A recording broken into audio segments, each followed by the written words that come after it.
জয় শিবধাম। জয় শিবধাম। তো আপনি শিবধামের সাথে কতদিন থেকে জুড়ে আছেন? আমি শিবধাম থেকে মানে 2024 ডিসেম্বর থেকে জুড়ে আছি। বাহ। তো শিবধাম থেকে কি কি ফল লাভ করেছেন বা কৃপা লাভ করেছেন? শিবধাম থেকে আমি অনেক কিছু কৃপা লাভ করেছি। যেমন আমার ছেলের টনসিলের সমস্যা ছিল। কিসের? টনসিলের সমস্যা, গলায় টনসিলের সমস্যা ছিল। কন্টিনিউ ওষুধ খেতে হতো। তা এখন কন্টিনিউ ওষুধ খেতে হয় না। তা যেটুকু হয় ওটা সাময়িক, সেরকম নেই। আর আমার শারীরিক সমস্যাও অনেক কিছু ছিল, সেগুলোও নেই। আর এখন মানে বাড়িতে অন্যান্য সমস্যা হলেও বাবাকে ডাকলে সঙ্গে সঙ্গে মোটামুটি আমি উপকৃত করি। বাহ। হ্যাঁ। তো শিবধামের ছবি প্রতিষ্ঠা করেছেন বাড়িতে? হ্যাঁ, ছবি প্রতিষ্ঠা করেছি। শিবধাম প্রার্থনা করা হয়? হ্যাঁ। আচ্ছা, শিবধামের নিয়মিত ফলো করা হয় বাড়িতে? হ্যাঁ হ্যাঁ, 16 সোমবারও করছি আমি বাহ আমার ছেলে। বাহ। তো আপনি শিবধামে যে এসেছিলেন অ্যাপয়েন্টমেন্ট করে, তো অ্যাপয়েন্টমেন্টের জন্য টাকা পয়সা নেওয়া হয়েছিল? না, কিছু না। আচ্ছা, তো শিবধামে যে এসেছিলেন সমস্যার কথা কি আপনি বলেছিলেন নাকি শিবধাম থেকে বলা হয়েছিল আগে থেকে? সবকিছু বলেছিল গুরুদেব শিবধাম থেকে আগে থেকে বলে দেওয়া হয়েছিল, তাই তো? হ্যাঁ। আচ্ছা, তারপরে সেগুলো আপনি করতে থাকেন? আপনার হ্যাঁ হ্যাঁ, আপনার সমস্যা অনুযায়ী উপায় বলে দেওয়া হয়েছিল, সেগুলো আপনি করতে থাকেন। তো সেখান থেকে আপনার এই সমস্যা থেকে এখন কেমন আছেন? এখন অনেক আগে থেকে বেটার আছে। বাহ। পারিবারিক সমস্যা ছিল, সেগুলো ঝামেলা কাটছে, মানে কাটছে আস্তে আস্তে করে। আর অন্যান্য দিক দিয়েও মনে হয় আস্তে আস্তে সবকিছু সমস্যা কাটছে। আর 16 সোমবার করতে আমার ছেলের অনেক কাজও আসছে। হ্যাঁ। তো আপনার ওই যে ছেলের সমস্যা ছিল, সেই সমস্যা নিয়ে কোথায় দেখিয়েছেন বা কতদিন ভুগেছেন? আগে কলকাতায় নীলতন হাসপাতালে এগুলো ডাক্তার অনেক দেখিয়েছে। ঠিক আছে, তো বলেছিলাম যে কন্টিনিউ ওষুধ খেতে হতো। এখন আর ওষুধ খেতে হয় না। ওষুধ খেতে হয় না। তা কতদিন থেকে ভুগেছিল সেই সমস্যাটা নিয়ে? হ্যাঁ, প্রায় ওর 12-13 বছর বয়স। 12-13 বছর? হ্যাঁ, ওর এখন বয়স হয়ে গেছে 20 বছর। আচ্ছা, 12-13 বছর ভুগেছেন সমস্যাটা নিয়ে।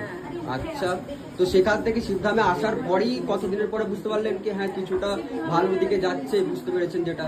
শিবধামে প্রায় 2 থেকে 3 মাস আমি ছবি প্রতিষ্ঠা করার পরে আমি নাম জপ করতাম, পূজা করতাম। 16 সোমবার কিন্তু প্রথমে স্টার্ট করি। আচ্ছা, তখন আপনি ধামে আসেননি? না। আচ্ছা, শুধুমাত্র ছবি প্রতিষ্ঠা করেছেন?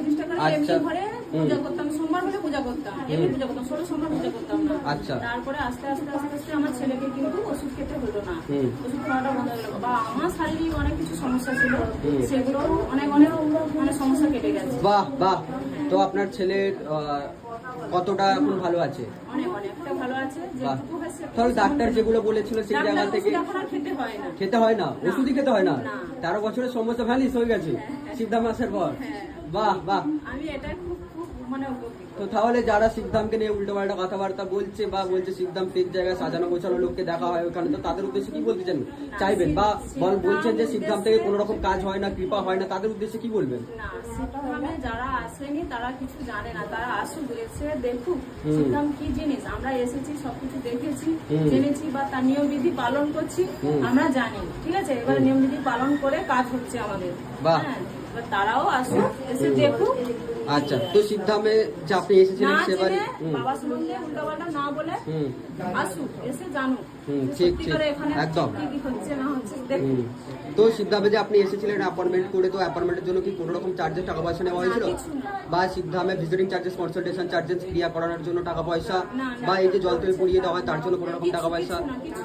তাহলে যারা বলছে হ্যাঁ হ্যাঁ হ্যাঁ জবরদস্তি কি করা হয়? আচ্ছা আচ্ছা আচ্ছা। তাহলে যারা বলছে শিবধামে গেলে নাকি সাধারণ মানুষের কাছ থেকে বা ভক্তদের কাছ থেকে টাকা লুটে নেওয়া হচ্ছে, তাদেরকে কি বলবে? ওরা, আমি বলবো মানে ওরা যে শিবধামের সম্বন্ধে ভুলভাল বলছে, ওদের মানে রীতিমতন খুবই মানে খারাপ কিছু করছে। আর ওরা মানে পাপে তো ভরে যাবে বাবার নামে যেহেতু উল্টাপাল্টা বলছে। হ্যাঁ, কিন্তু ওটা বলা উচিত। ঠিক ঠিক। বলুন জয় শিবধাম। জয় শিবধাম। তো শিবধাম থেকে কৃপা হয় কিনা?